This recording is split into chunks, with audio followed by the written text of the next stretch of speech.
Hoy nos metemos de lleno con un grupo que es, bueno, un auténtico quebradero de cabeza para las autoridades desde hace más de una década. Vamos a destripar la ideología y las acciones de los llamados individualistas tendiendo a lo salvaje.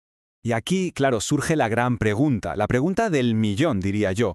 ¿Puede existir el extremismo sin una causa que lo justifique? O sea, ¿qué pasa cuando la violencia no busca ni un nuevo Estado, ni imponer una religión, nada? ¿Qué mueve un grupo que parece que solo quiere verlo todo arder, sin más? Vale, pues para entender este lío, tenemos que empezar por el concepto clave que lo define todo. Las agencias de seguridad le han puesto un nombre claro: extremismo violento nihilista, o EVN. Y es que esta es una amenaza distinta. Aquí no hablamos de gente que quiera montar un nuevo país o imponer su fe. No. El EVN va de otra cosa. Es un odio puro y duro, un rechazo total a la sociedad en la que vivimos. Y ojo, que la etiqueta ya de por sí es polémica, ¿eh? Porque mete en el mismo saco a gente muy diferente, desde tiradores solitarios a ecofascistas. Y claro, esto hace que sea súper complicado de estudiar y, lo que es peor, de combatir. Y con todo esto en mente, vamos a aterrizarlo en nuestro caso de hoy, el grupo que se hace llamar Individualistas Tendiendo a lo Salvaje, o para abreviar, ITS. La historia empieza en México, en 2011. Ahí es cuando aparecen. Y desde el minuto 1 dejan claro que no son el típico grupo ecologista. A ellos no les va eso de las protestas o de pedir reformas. No. Lo suyo es, directamente, una guerra total contra el mundo moderno. A ver, sus ideas son un cóctel explosivo. Primero, odian el progreso científico y tecnológico. La tecnología es el enemigo. Punto. Luego, esa misantropía tan profunda, ese desprecio por una humanidad que consideran domesticada, que ha perdido su esencia. ¿Su ideal cuál es? Volver a ser cazadores-recolectores. Y lo más fuerte, para ellos la violencia no es una herramienta, no, es casi un ritual, una forma de purificar el mundo. Claro, uno se pregunta de dónde sale toda esta locura. Pues no surge de la nada para nada. Para entender por qué actúan sin moral alguna, hay que hacer un viaje en el tiempo, más de un siglo atrás. Y el origen de todo está en este hombre, Sergei Nechayev, un revolucionario nihilista ruso del siglo XIX. Escribió un textito llamado El Catecismo de un Revolucionario, que básicamente se convirtió en el libro de instrucciones de ITS. Esta frase es brutal. Lo resume perfectamente. El revolucionario es nadie. No tiene intereses, ni sentimientos, ni familia, ni siquiera nombre. Todo, absolutamente todo, se sacrifica por la causa. Es anularse como persona para convertirse en una simple herramienta de destrucción. Y si te anulas a ti mismo, el siguiente paso es lógico: romper con todo lo demás. Con la sociedad entera. El revolucionario, según Nechayev, no quiere cambiar las cosas, quiere reventarlas desde dentro. Es un enemigo que juega sin reglas, sin moral, sin ley. Y aquí llegamos al núcleo de su filosofía, que es básicamente una moralidad al revés.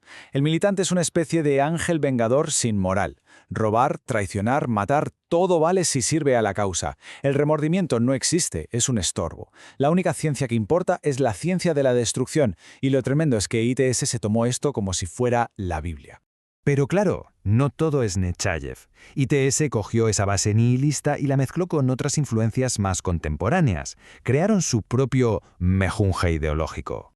Al principio se fijaron mucho en Ted Kaczynski, el famoso Unabomber, sobre todo para el tema de las bombas. Pero, sorpresa, el propio Kaczynski les mandó a paseo. Les escribió una carta diciendo que su ideología era ingenua, pero a ellos les dio igual. Siguieron adelante y en 2014 se unieron a otras células, creando Reacción Salvaje. Y luego viene el giro más raro de todos. Empiezan a reivindicar la influencia de un grupo satánico fascista, la Order of Nine Angels, que básicamente quiere provocar el apocalipsis. Esto ya los mete de lleno en el terreno del ecofascismo.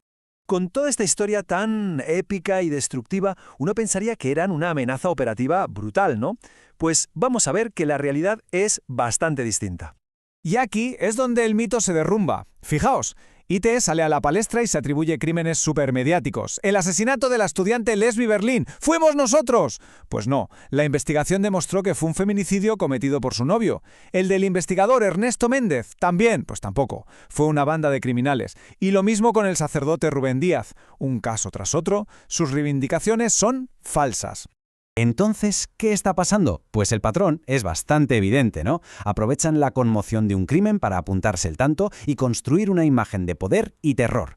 Y aquí está la clave. Su guerra no es solo con bombas, es psicológica. Quieren que la gente crea que son una amenaza invisible y todopoderosa. Y ese miedo, a veces, es un arma mucho más eficaz que cualquier explosivo. Pero bueno, que no nos engañe esta diferencia entre lo que dicen ser y lo que son. A pesar de todo, ITS y otros grupos parecidos son un verdadero desafío, un reto muy actual para la seguridad. Y la clave de cómo funcionan está aquí, en la red. Su propaganda ya no son panfletos en un callejón, ahora todo es digital. Se mueve por foros, por redes sociales, de forma transnacional, conectando a gente de todo el mundo que piensa igual. Es lo que se conoce como resistencia sin líder.